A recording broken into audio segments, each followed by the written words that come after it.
दूसरी बात, भगवत कृपा से श्री मलुक पीठ में शालिग्राम भगवान का अनुपम दर्शन है, अद्भुत दर्शन है। और जहाँ तक हमारी जानकारी के अनुसार अभी संपूर्ण भूमंडल में इतनी बड़ी संख्या में शालिग्राम भगवान कहीं विराजमान नहीं हैं। लगभग 1.5 लाख शालिग्राम जी विराज रहे हैं। कितने?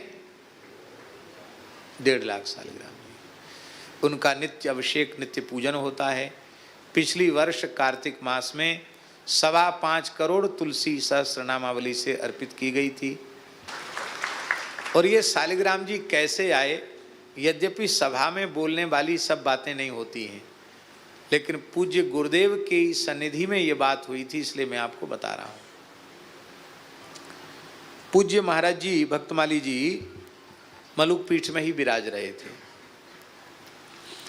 और ये जो सत्संग भवन है, ये नया नया बना था, मरम्मत वाला काम नहीं हुआ था।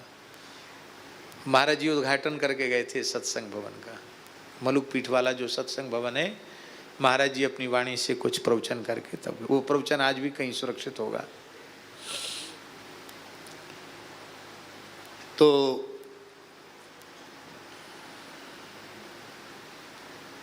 एक दिन महाराज जी स्वप्न हुआ हमको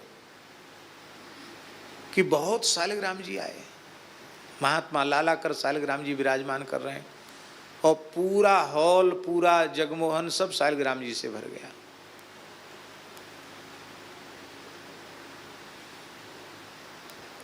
और हमें बड़ी प्रसन्नता हुई कि वाह, अब तो बढ़िया है, अब वृंदावन से बाहर आना जाना छोड़ देंगे, कथा वथा कहना भी छोड़ देंगे। बढ़िया सेवा मिल गई, दिन भर इनको नहवाओ, धुलाओ, चंदन लगाओ, तुलसी चढ़ाओ, भोग लगाओ। तो स्वप्न में शालिग्राम जी का सबको जल चढ़ाने लग गए, मंत्रोच्चार कर रहे हैं, चंदन तुलसी अर्पित कर रहे हैं। अब सपने की बात है ये। अब कमर निहोरे निहोरे, वैसी हमारी कमर में दर्द रहता है, सपने में भी वो दर्द पीछा नहीं छोड़ा। निहोरे निहोरे कमर बहुत दर्द हुए। अरे इतने शालिग्राम जी की पूजा कैसे हमसे होगी, ऐसे मन में सोचा। स्वप्न टूट गया। सपने के बाद तो एक भी शालिग्राम जी नहीं, लेकिन मन में सोचे कि आज तो पूरी रात शालिग्राम जी का अर्चन हुआ है। सवेरे स्नान आदि करके पूज्य गुरुदेव भगवान को निवेदित किया। उस समय शालिग्राम जी आए नहीं थे मलुक पीठ में, ये तो बहुत पीछे आए। कितने साल हुए हैं शालिग्राम जी?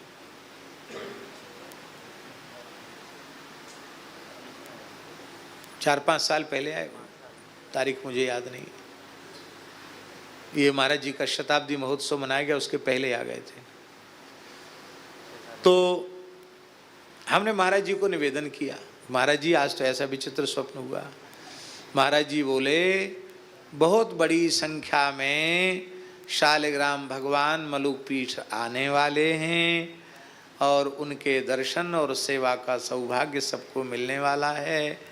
लगता है स्वप्न का यही संकेत है। और ये महाराज जी ने कहा। उसके बाद शालिग्राम जी ने जो आना शुरू किया, पूर्व पश्चिम उत्तर दक्षिण सब जगह से। अब तो और लीला है कि 1.25 लाख का लक्ष्य था, अब ज़्यादा हो गए। हाँ, एक मर्यादा बनाई हुई है, भगवान के सिंहासन में जो स्वरूप पहुंच गए, फिर वहाँ से उठाकर किसी को देते नहीं, क्योंकि देने लग जाएं तो सब लोग कहेंगे हमें एक दे दो, तो देवी को प्रसाद निपट गए बातन बातन में। हाँ, फिर तो कहाँ रह जाएंगे।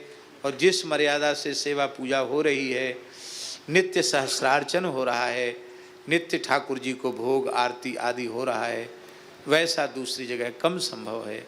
इस कारण से तो शालिग्राम भगवान विराजे हैं, इसमें भी उनकी ही कृपा है। हमारे एक मलुक पीठ के संत तुलसीदास जी बड़े तपस्वी प्रकृति के हैं।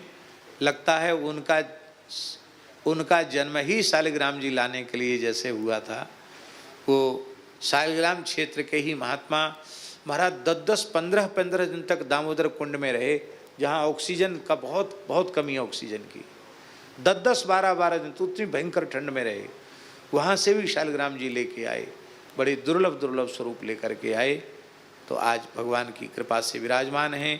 कार्तिक मास में शालिग्राम जी के तुलसी अर्चन का बहुत महत्व है। एक तुलसी दल भी कार्तिक मास में आपके द्वारा एक तुलसी दल भी भगवान के शालिग्राम के श्रीअंग में निवेदित हो जाए तो आजन्म कृत संपूर्ण पापों का प्रायश्चित हो जाएगा और भगवान की सन्निधि को प्राप्त करने के आप अधिकारी हो जाएंगे।